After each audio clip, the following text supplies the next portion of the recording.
Hi, welcome to our IDQ Pro tutorial series. My name is Helena and today I'll be talking about how to use Image Classification Toolbox in IDQ Pro.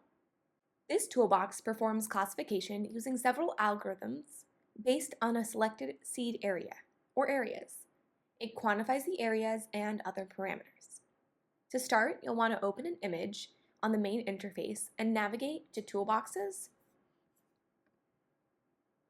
and select Image Classification. Once you click, a new window will pop up. You can then select the method that you would like to classify. Spectral matching, which supports only one class, and spectral angle mapping, which supports multiple classes. To start, I'll demonstrate spectral matching. You can select any metrics that you would like more information on. I'll click Area for now. You'll select Add Class, and then choose a region of interest.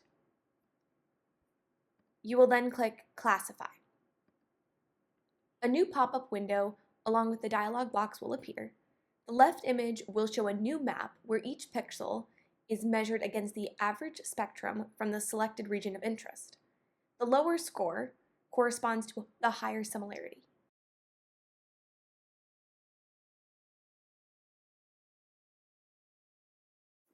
The plot on the right here shows the histogram number of pixels versus the score.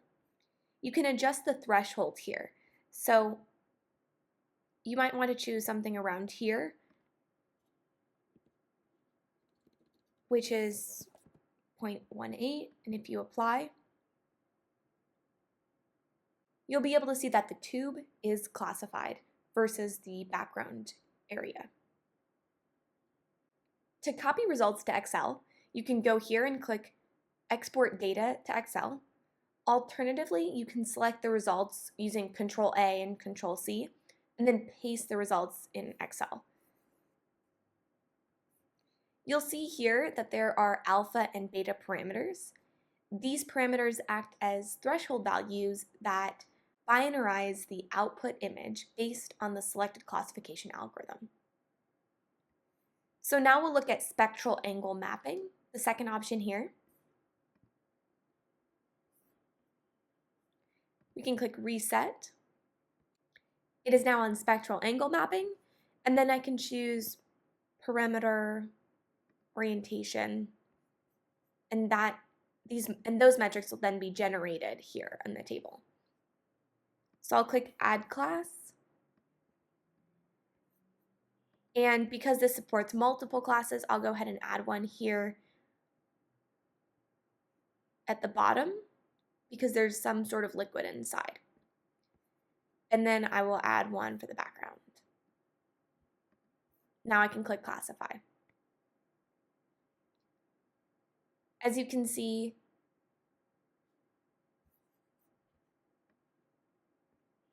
there is some classification with the background versus the other section, but the tube itself wasn't classified very well.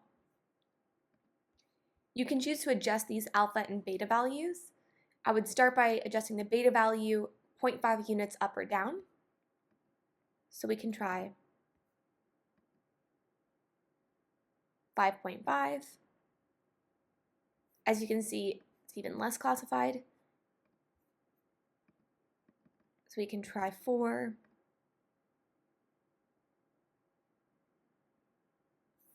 And you can now see that the tube is classified, and then these droplets here do correspond to the same liquid that's in the bottom, and there must be some residual liquid up at the top here because it's being classified there. For more information, visit idcubes.com/documentation.